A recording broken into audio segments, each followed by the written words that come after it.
Welcome to Unboxed. I'm your host, Connie Nam, the founder of Astrid&Miyu. In these conversations, I speak to the founders of some of the most innovative, bold, and exciting businesses to discover the person behind the brand and what it took for them to build their empires. My guest today is Joanna Jensen, founder of Child's Farm, the award-winning brand offering revolutionary products for sensitive skin. Joanna's story tells the power of being shameless with research, prioritizing consumer feedback, and how to create a product where almost anyone can be your customer. I mean, I'm one of those shameless people that goes around with a box of products in the back of the car and I hand them out willy-nilly because everyone is a potential consumer. I didn't pay myself for 5 years, and I did start paying myself. I paid myself a fraction of other people I paid. Historically, and where all my best ideas have come from, is being on the back of a horse.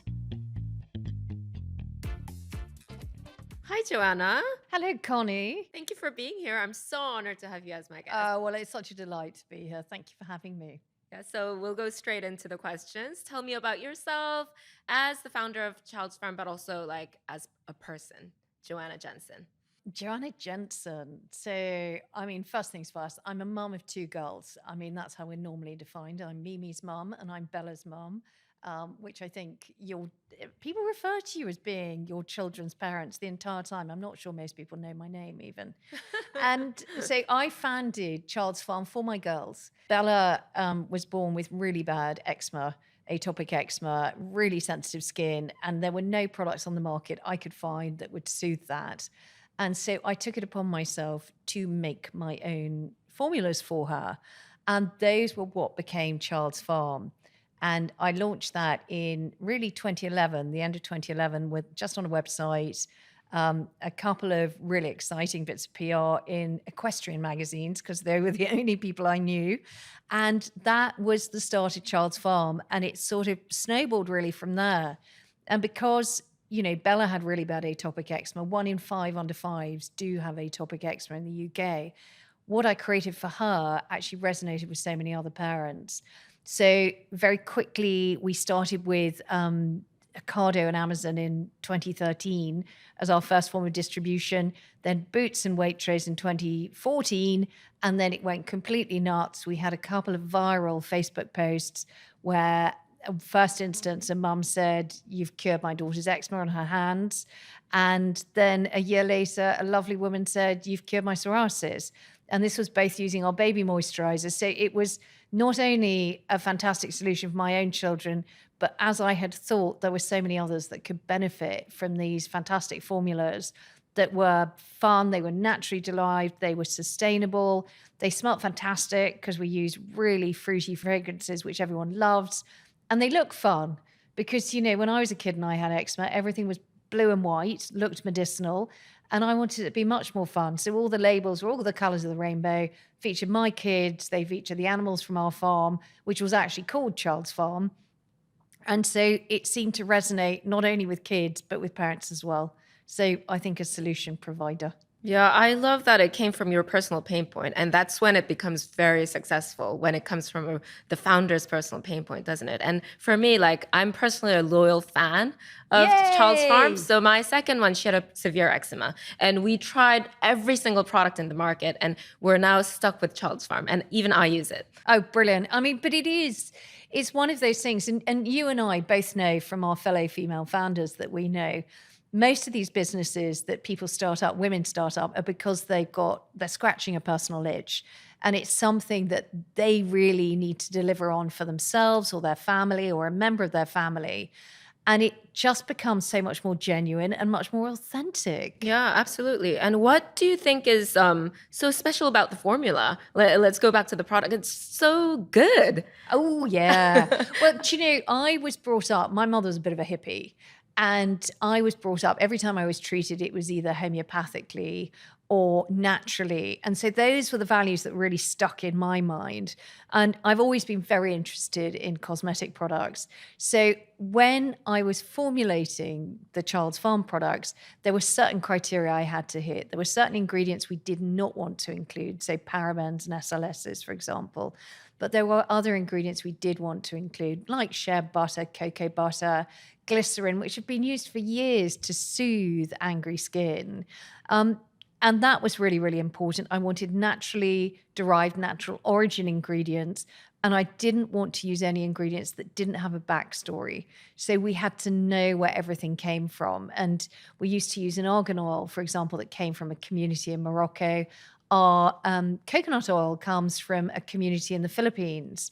And all of these things really, really matter to me because it was so important. And even our packaging, from the get-go, we were always sustainable. We moved to partially post-consumer recycled plastic very early on. And by 2019, all of our bottles were 100% PCR. Not only that, but they are POP, which is prevented ocean plastic.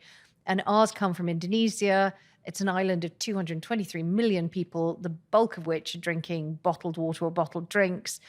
And this community initiative collects these bottles before they hit the ocean. They then go into big depots. So communities are earning money by collecting it. They go into depots, it's shipped back here, chopped down, and turned back into our bottles. So everything we did, every element had a good story, a good ESG story behind it. And eventually, 2020, we became a B Corp, which was the real pinnacle for us. For those that don't know, B corporations are those that hit the highest standards of ESG, environmental, social governance.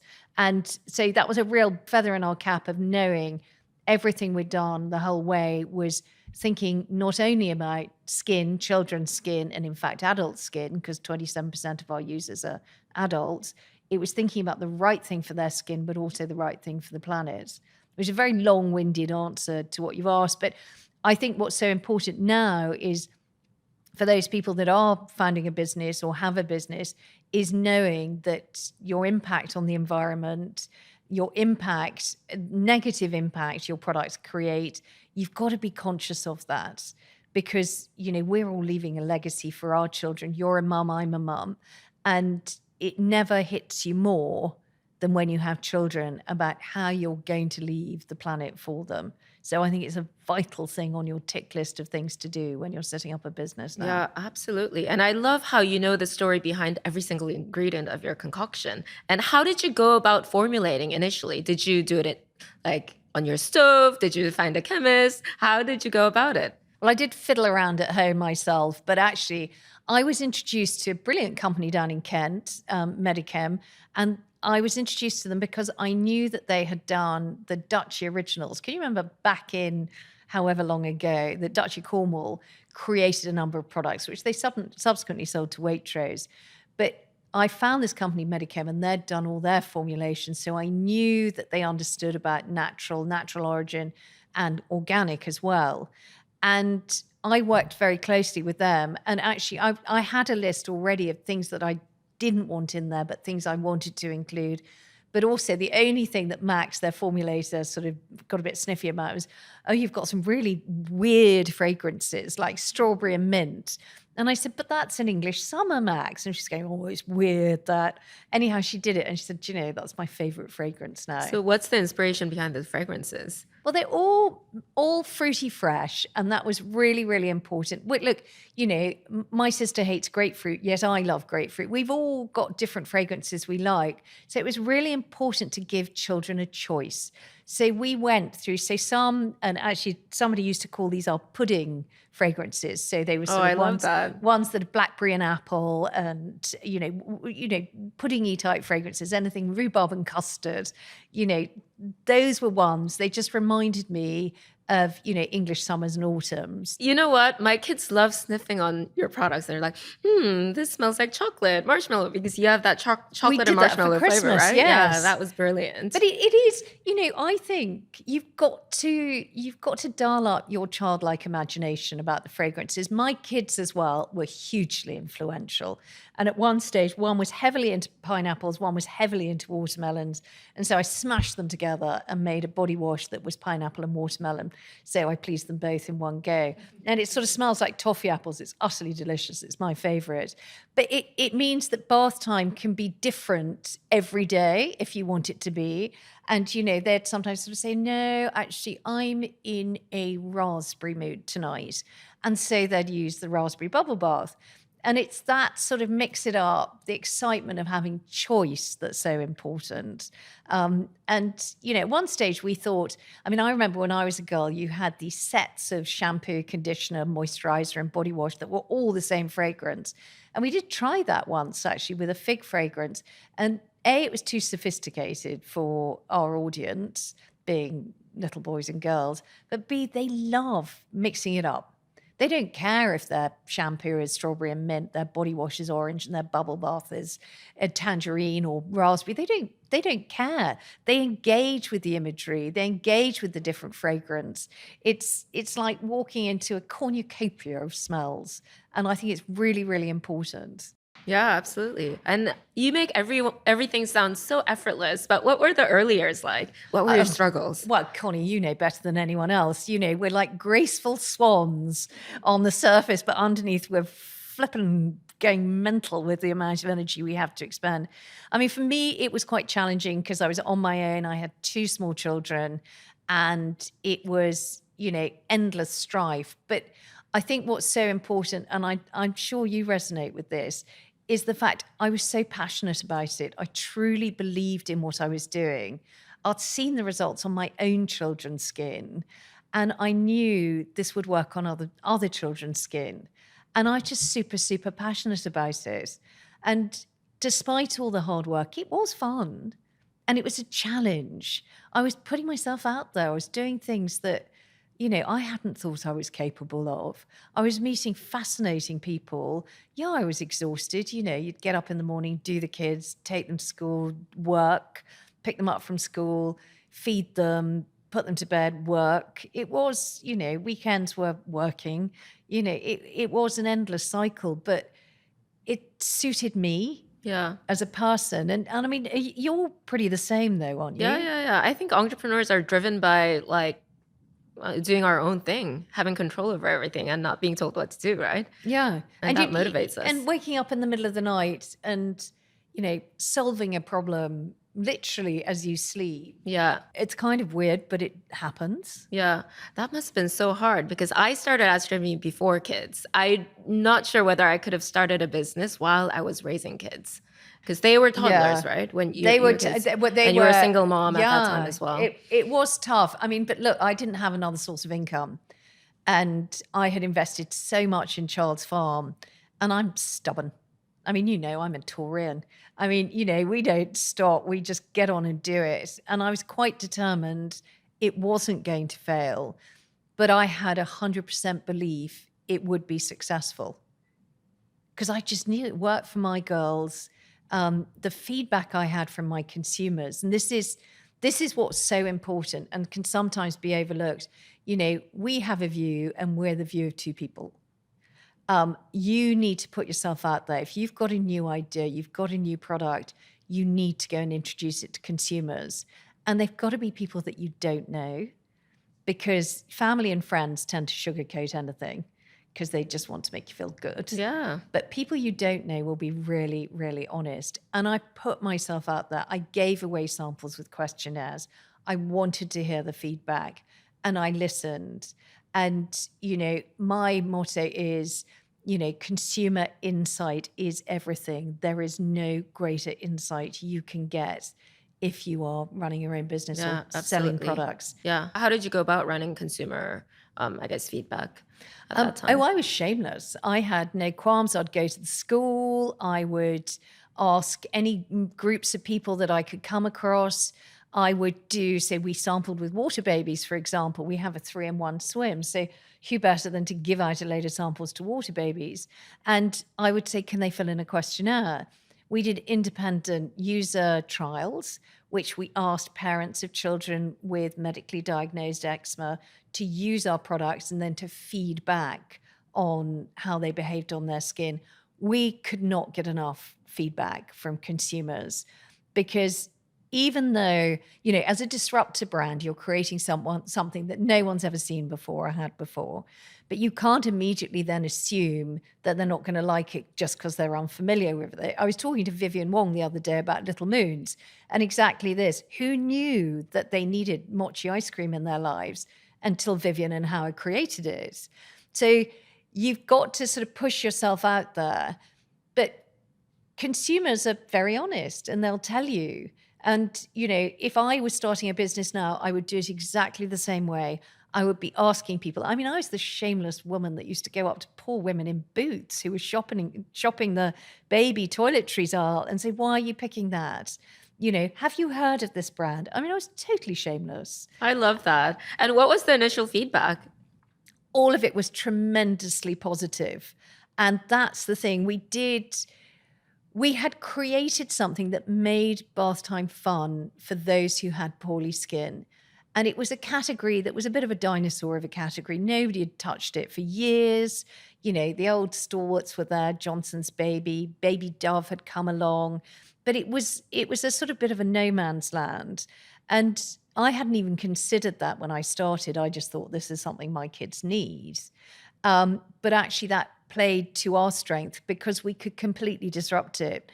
And, we launched the website in 2011. By 2019, we were the market leader in the UK in baby and child personal care, and still are, because we created something that was different. And I've been told by people in other countries, oh, but you need to change your packaging so it looks the same as everybody else. Well, why? Then we just look the same as everybody else and we don't stand out. Part of our success was the fact we were all the colors of the rainbow on a shelf, which was predominantly white or beige. And I found that people in the industry are scared of change, but consumers love it. They love a different take on stuff. They love to make it more accessible. They love things which are purpose-driven, and they love things that are ideally set up by a mum for, which is for children, because it inspires them that, maybe I could do something like that. Yeah, absolutely. Now, like you're touching millions of lives because you have scale, but how did you get to that scale? What was that breakthrough? Was it going into Boots, or was it getting those like positive reviews? Tell me all about it. Well, I did flog up and down the country in a transit van for what seemed like an eternity, but we would go to school fairs. We would hand out so many samples. We worked with the NCT. As I said, we worked with water babies. Any opportunity, blackcurrant babies, they still do a lot of sort of young, music with mummy, that kind of thing. We gave out a lot of samples, but unbeknown to us, we had this sort of little quiet following that was going on. So when we did launch in Boots and Waitrose in the summer of 2014, the products just flew. I mean, we had no money and we were doing everything with sort of spit and sawdust and a bit of super glue. But people really got behind it because it resonated with them. And all the way that we grew very quickly for those first couple of years was word of mouth. So when this Facebook post was posted in 2016 by Paige Sweeney, and a picture of her daughter, Evie Ray's little hands. It was 2017, actually. When that was posted, and before Facebook had these algorithms involved, it went viral. And that first post was a game changer for us. And over the period of about 6 months, it was shared about 65,000 times. Wow. Paige and Evie Ray went on This Morning. It was on the Daily Mail. It was syndicated literally in every single publication in the UK. It went international. We then got somebody in Australia who said, please, can I try your products? I went over to see her, Rebecca Little, and her daughter Charlotte. Charlotte had chronic eczema, so much so that she was wrapped in bandages at night because she was in so much pain. And Rebecca said, oh, I'm going to go cold turkey, take her off all her medication and just use Child's Farm. And I sort of said, please don't, I can't, And she did, and boy, it worked. And then we went all over the telly in Australia for that having happened. Then later in 2018, a wonderful woman, Laura Gray, posted just a picture of our baby moisturizer on Facebook and said, my mother bought me this and it cured my psoriasis in 24 hours. Wow. And that within a month was shared 65,000 times. it was, I mean, it was nuts. It was completely nuts. And that was the complete game changer. So it was word of mouth. This was never planted by us. This was totally organic. We didn't really understand what was happening. We were suddenly, our website was going That's nuts. amazing. So how for young entrepreneurs, right? Like who want to create this kind of virality, what do you think they could do looking backwards? I know like it just happened organically because you happen to have great products and everything. Well, but it's how, absolutely yeah, that. how Have can a you great recreate it? product, make it really clear what your product does, but give your product to as many people as possible. Because, in this world of influencers where we know that people have been paid to tell us what we should and should not like, the authenticity of individual people who have got no financial gain from spreading the word is golden, absolutely golden. So people talking about your product and people telling others about your product. I mean, we would get, and we still do, postcards, letters, pictures, all sorts of things from people. We'd get voice messages in the morning, back in the days when you had one central telephone system and one voice recording machine. We'd get people saying, I just wanted to phone you and let you know about my experience with your baby moisturizer, your bubble bath, whatever it was. And we'd be listening to these messages, and by the end of it, they would get quite emotional. We'd all be sitting there in floods of tears. Oh, that's so sweet. Because it really mattered. And I think, if I was saying something to anyone now, look, not everyone has to go out there and come up with an eczema solution, but think about what your product delivers, where the gap it is that it fills. Seek out those people that would use your product and give your product to them. Let them try it and let them talk about it. And people listen to people that they respect. And it could be, a friend of yours from school, or it could be, somebody who runs your local coffee shop. I mean, I'm one of those shameless people that goes around with a box of products in the back of the car and I hand them out willy-nilly because everyone is a potential consumer. We used to do, in Boots head office, we'd sort of do a, sort of handout sampling day. We'd have queues going around the block because it's not just, for us, it wasn't just children that suffer from eczema. It was grown-ups as well. And you never know who your audience is going to be. For us, it's grannies, it's aunts and uncles, it's godparents, it's parents, it's caregivers, and it's pester power and children themselves saying, I want the one that smells like, fruity Starburst. You were essentially creating this community / influencer marketing before it became a thing. You're the OG community influencer. Oh, I'll take that one, Connie. I'll take that one. I love that. But so organic. Even the stores, the retailers that we're in, I went and made friends with the store managers. I would go and talk to them. I'll never forget walking into Boots in Newbury, and I walked straight through the front door, and there was a gondola end, so a whole shelf of Child's Farm. And I went up to her and I said, why on earth is that? We haven't paid for that. And she said, oh, I know, but Child's Farm is always upstairs. And this way I know I'll sell it out in a week. Oh, and, that's amazing. And you just think, she said, oh, I thought I'd do you a favor. And, that is, never underestimate the power of relationships, because I think COVID took that away when everything was done on Zoom or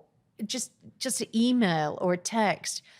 Getting to know people and creating familiarity and kind of friendship with, whether it's your supply chain or whether it's your retailers or, people that work in your store, is vital. Yeah, because absolutely. They'll go that extra mile. I mean, you know it from your own shops, don't you? Yeah. I think it's so important to build those relationships, because my first relationship with my key supplier, that was golden for me, because I was, our minimum order quantities were very small, but she was willing to produce 5 units for me. She taught me everything, all the jargons, so I wouldn't get ripped off by other suppliers. Brilliant. Yeah, and I would just walk into, I used to live in Notting Hill when I first started the business. I used to walk into boutiques and just like knock on their doors and become friends with them. And I just email bloggers and become friends with them. So that founder relationship, at least initially, is so important. You have to roll up your sleeves and just be out there. Be shameless, like you said. Yeah, and I think it's important for all the other members of the team too. Don't sit there and wait for it to come to you. Go out there and make it happen. It's fun. You meet new people. You never know who you're going to meet. And, some of my suppliers I'm still friends with. and they haven't supplied for us for a while, and it's great. Yeah, and if you're friends with them, they'll go above and beyond for you. And I think if I look back to that first 2017, the first viral sensation that we had, if we hadn't known our suppliers so well, they would have never stepped up for us. And they were amazing. They put on extra shifts. They work weekends. They absolutely bust their balls for us, I have to say. And they enjoyed our excitement too. I mean, at the time, it was just sort of working 24/7. And these guys just jumped on board. And that's what you want. You want to know, because what happens if you suddenly were short an order? How many people do you know that you could dial up and say, help?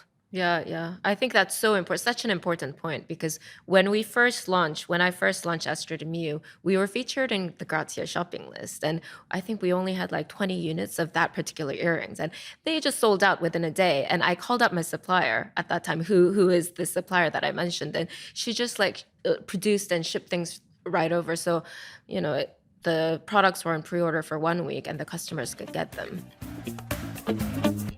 This episode is sponsored by Harbottle and Lewis. As a first-time entrepreneur, getting advice from somebody I can trust, who understands legals as well as commercials, and the startup ecosystem was so crucial in the early days. This is what I found in Tony Littner, my friend and partner at Harbottle and Lewis. He was so knowledgeable and seasoned, yet he never made me feel stupid with legal jargons. Quite the opposite. He was able to explain things in simple language and could relate to commercial points like a founder. Since my first fundraise Tony supported me with, Harbottle and Lewis have been a genuine strategic partner throughout my journey. From subsequent fundraises to IP, operations, and HR matters. For over 60 years, Harbottle and Lewis have acted for some of the most creative, talented, and entrepreneurial people in corporate across all of their legal needs, both business and personal. Their client list is brimming with household names, the most exciting brands and coolest startups, like Astrid&Miyu. To find out more, you can follow them on Instagram and LinkedIn. Just search for Harbottle and Lewis. To find out how Tony and the team at Harbottle can support you, you can contact him directly for an initial conversation via the firm's website at harbottle.com/Tony-Littner. This episode is sponsored by BAO. Many people will know Astrid&Miyu for our buzzing stores and their services. What they don't know is that we are a digital-first brand.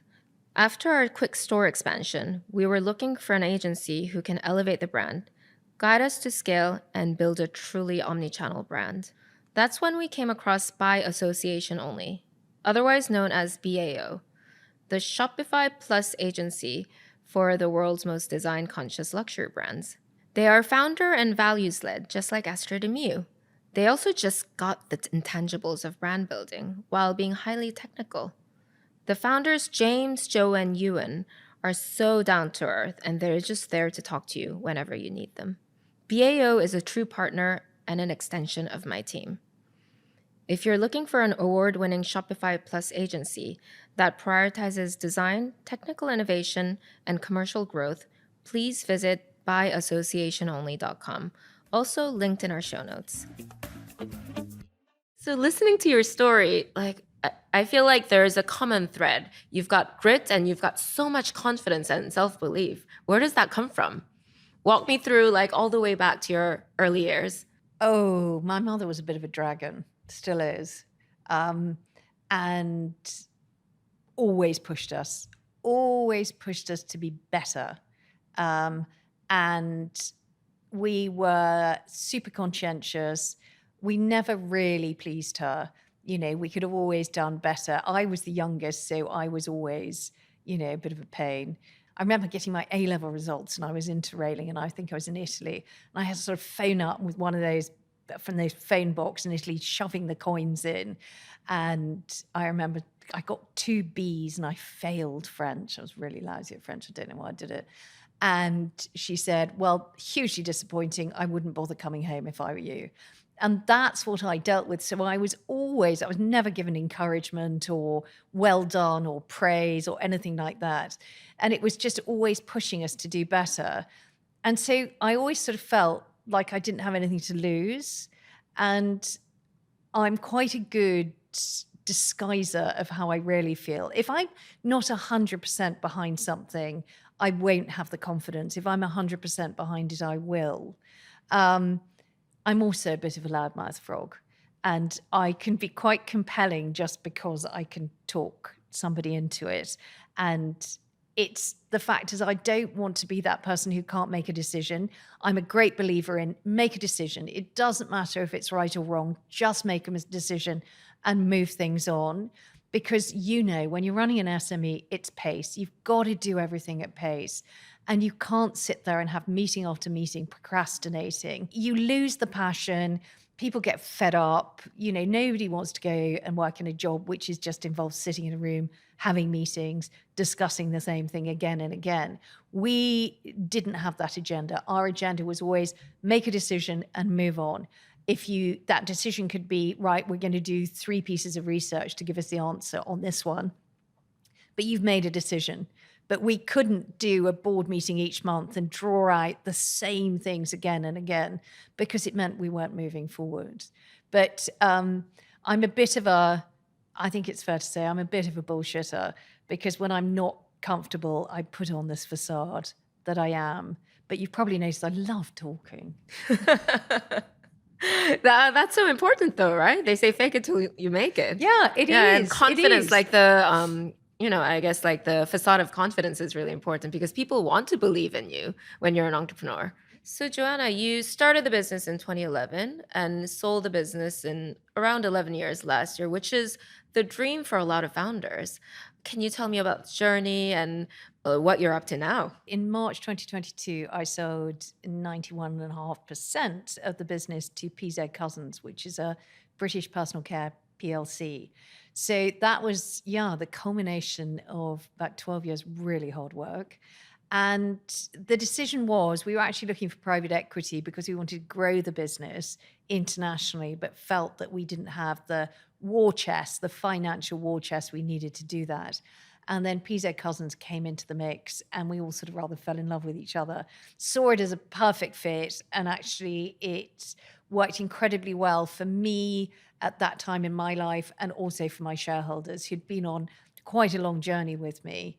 And it was hard work. I mean, when you go through that process of trying to get either a large dose of cash into your business or to sell it, it's a myriad of things that you need to cover off, and you need to have all of your housekeeping done. So all your administration, every single thing that you could have ever hoped to have done, from legal to IP to everything about your brand has got to be tip top. You've got to have a really good story to tell, and you've got to be able to tell that story on numerous occasions to interested parties. So at that time though, March last year, both my girls are now they're just about to turn 15 and 17.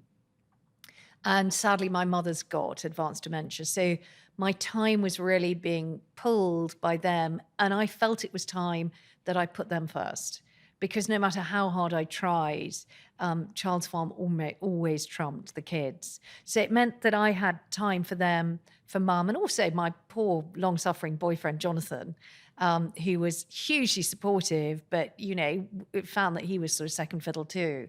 So it worked well with the timing. And it sort of created this new chapter of my life, which I was totally unexpected.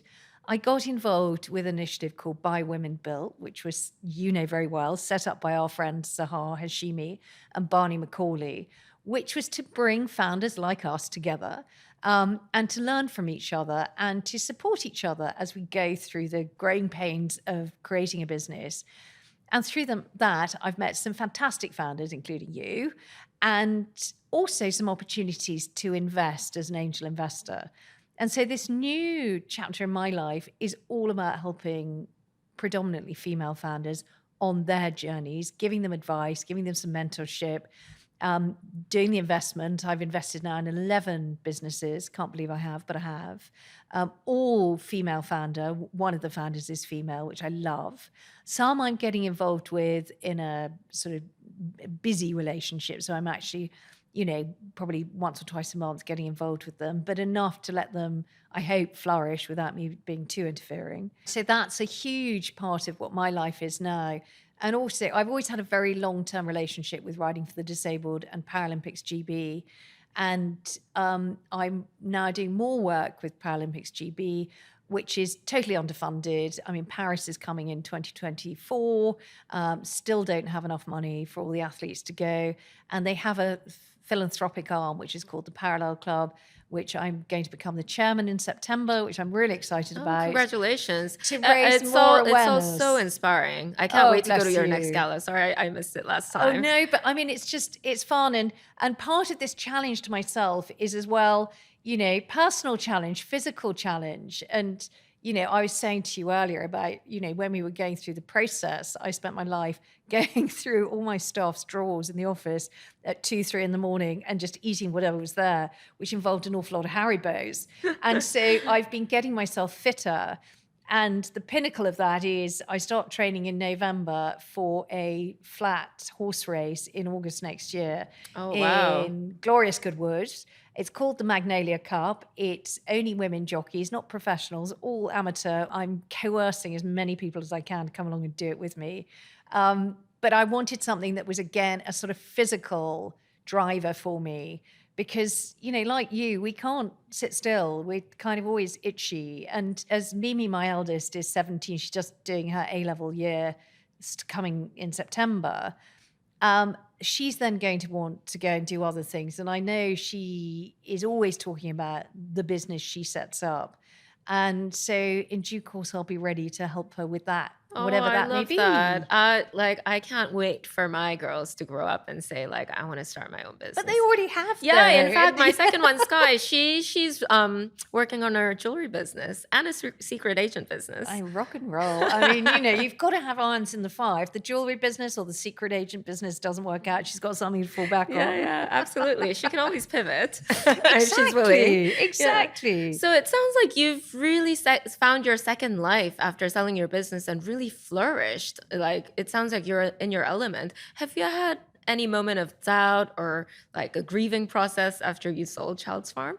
Oh my goodness. Oh, it was very messy. I found it really hard to adapt from having worked flat out to not working flat out.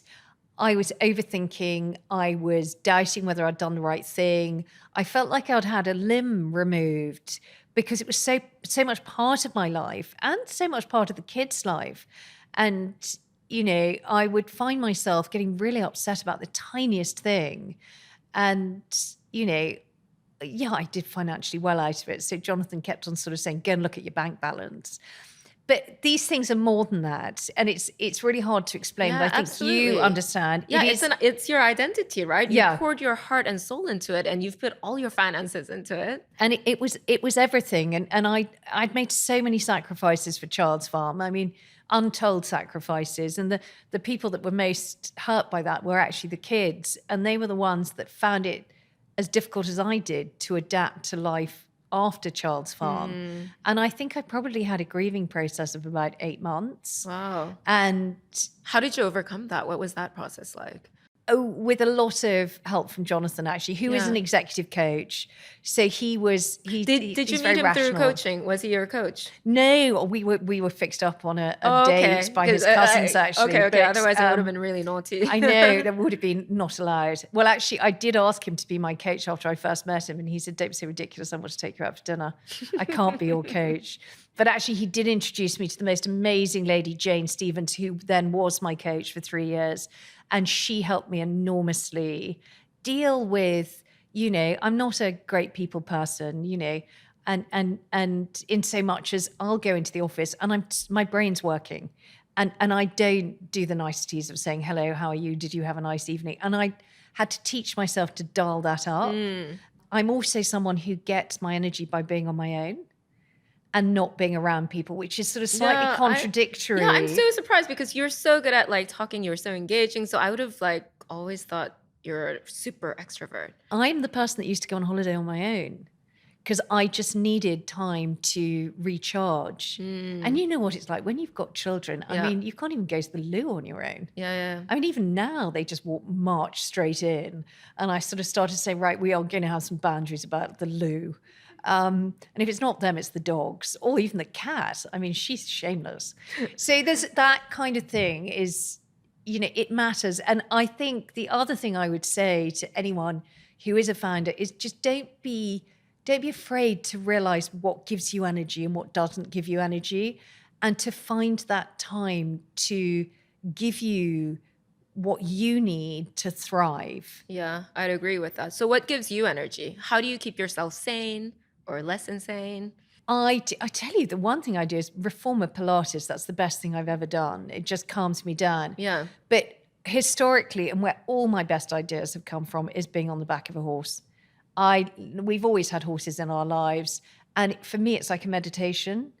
And I'll go out on my own, just me and Albie, and I will come back and I will have new plans. I will have new ideas. I will have clarity. Oh, I love that. And so you find, where do you get your clarity from? My clarity by walking normally. Yeah. Walking in the woods, walking in the park, or like taking a bath if I have time to. Yeah. Yeah. So like when I'm on my own, 100%. Yeah. I have a tree as well. Oh, do I've you? got a tree which is very close to where we live in Hampshire, and you have to walk to it, and it's an enormous beech. I mean, it must be 200-300 years old. And I go and hug my tree, and I tell my tree my problems, Oh, I love that. and my tree listens.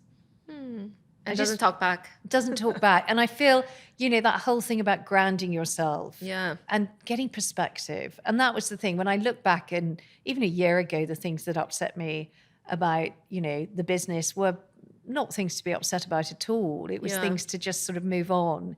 And, you know, I keep my powder dry now. I think I'm a lot better at keeping my powder dry for things that really do matter. Yeah. And I let things go. If you can't change it and it's taking up too much of your thinking time and your energy, let it go. And that's the philosophy that I've taken on. Plus, I found this amazing place in Italy called Le Fay, and I go there 3 times a year. And it's all Chinese medicine. It's all looking after yourself. They give you the most amazing food, but not very much of it. But I come away from that feeling rejuvenated and revitalized. It's right up in up in Lake Garda. Oh, The you need to send me air the is link. like, You need to oh send my me the God, it's info. amazing. Yeah, The I air's need like that. crystal. The people are beautiful. And I go with some friends, and we come away, we kill ourselves laughing. And we found cryotherapy. You go and stand in a freezer for 3 minutes, and it burns 400 calories. It's Oh, wow. fabulous. Wow. Absolutely fabulous. Sounds a bit weird, but like, if But you can burn 300 calories. but this is this whole theory about, you know, the Wim Hof thing, cold baths, cold swimming, all of that. It's the same thing. You skip out of that. It's literally like going to Waitrose and chucking out all the frozen peas and just lying in it, which I wouldn't recommend because I think they'll get quite cross. But it's that kind of principle. And you come out rejuvenated and refreshed. And I think having sacrificed so much of my personal health, and I was quite ill through the process of Child's Farm. I've learned to take care of myself somewhat late in the day, but I've learned to take better care of myself. And I've got the time to do that now. Yeah, that's so important, isn't it? Yes. Especially as you get older and, you know, as you your life progresses, you can't really do anything unless you have a healthy body. If you don't have your health, you got nothing. Yeah. So take it seriously. Yeah, absolutely. So pivoting back to your angel investments, Yeah. life. I think a lot of our followers would love to hear about what your perspective is as an investor. What do you look for in a founder and a business when you invest? Great question. I mean, for me, it's all about the founder. You want passion, you want dedication, you want drive, you want humor, you want energy, you want this sort of little Superman, Superwoman who nothing keeps them down. They're robust, they can bounce back, they don't take things personally. You know, I don't mind emotion. I love emotion in a founder. It means they care.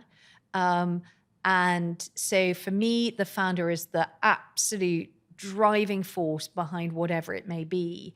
Then I look at the product or the service or whatever that they're offering, And I just sort of look at it from my perspective. Would that matter to me? Mm. Would I care about it? I talk to friends and I ask them, because a lot of my investments are things that I wouldn't ever touch in my life.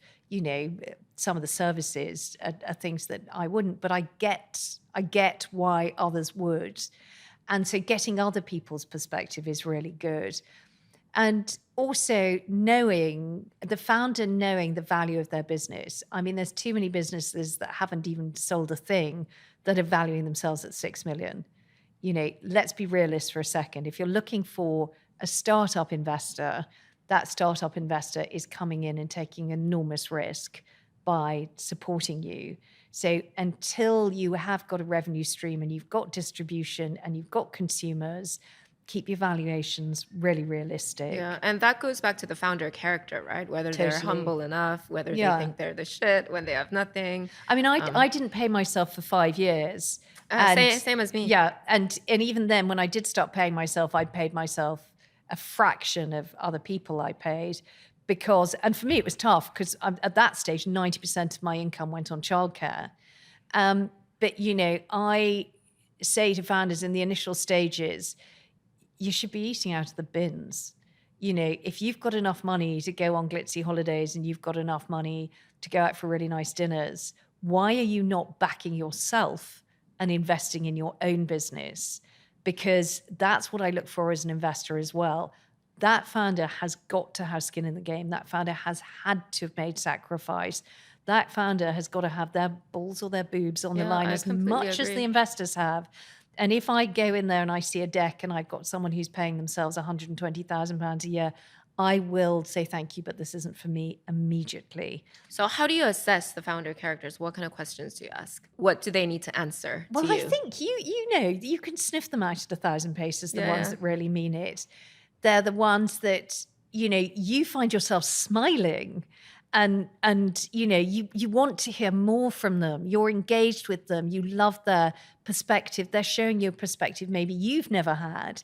They're telling you things that fill you with joy and excitement. And you walk away and you think, God damn it, these guys are good. That's what really that first meeting does make a difference. And even if you think maybe you're not the most confident of founder, and maybe you think that I'm not very good at articulating what it is, I look at the eyes, and the eyes have the sparkle. The eyes will give you away about how passionate you are.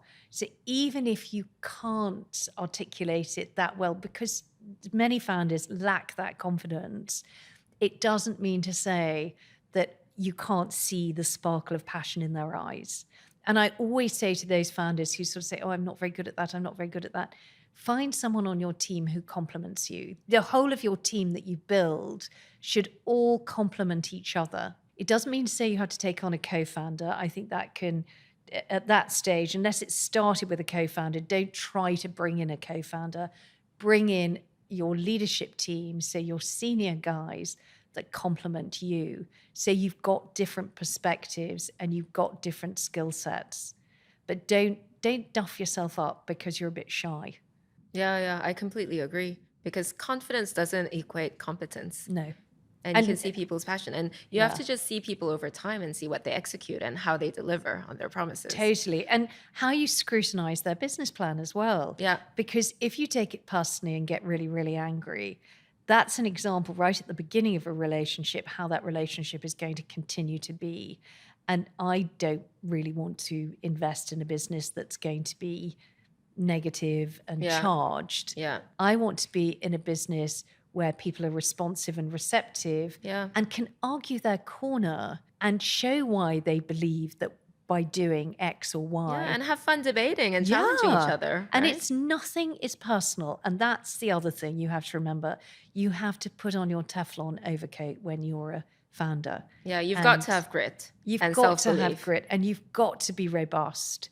Because otherwise, the first time you're turned down by Sainsbury's or wherever it is that you're going to just sort of go into your corner and weep. You can't. You've got to see that as a challenge. When we launched, and Sainsbury's were, funny enough, the last retailer to take us on, I felt that the buyer at the time was on the cusp of getting a restraining order out on me. I mean, every time I phoned or emailed, she'd sort of say, would you just go away and leave me alone?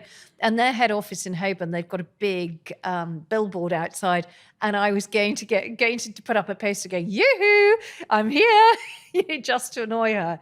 But eventually, we were such the market leader, they had to take us, and they took us and we flew. Oh, I love and that so energy. They were thrilled. But you can't get yourself down. So if you are out there and you are in the position and you founded a business, and there are times when you're going to sit there and you're going to think, what the bloody hell was I thinking when I set this business up? Just keep the passion there. Keep dialing back as to the reasons why you did something. Do you feel like you focus a lot more on founder characteristics versus other investors because you were a founder? Possibly, but I mean, I do have a whole group of people that I will invest with, or we're always looking things to invest in together. And again, we all have different perspectives, but all of them will say the founder is what's key.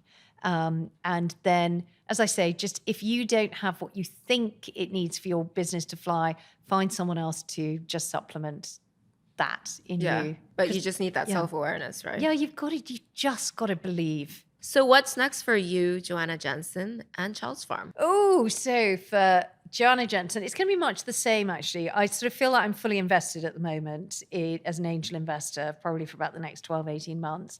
So supporting those brands and helping them if they need further funding, really important. And building up my profile a bit more, because I've got another 2 years left with Charles Farm and I've got to get a job when I finish. And so it'll be something, again, to do with SMEs, which is great. Sort of NED roles, advisory roles, board roles would be great. Would you start another business? Would I start another business? Never say never.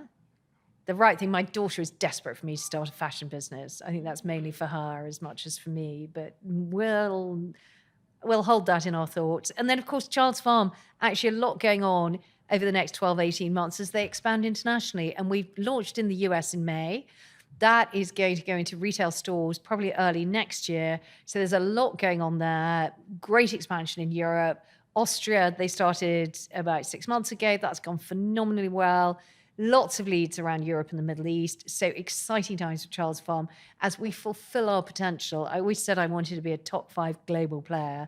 And I think Pizzo Cousins have got the skill, determination, and grit to make that so. Yeah, world domination. Here we go. Yes. And well, you're doing a bit of that too, Connie. Yeah, we're trying step by step.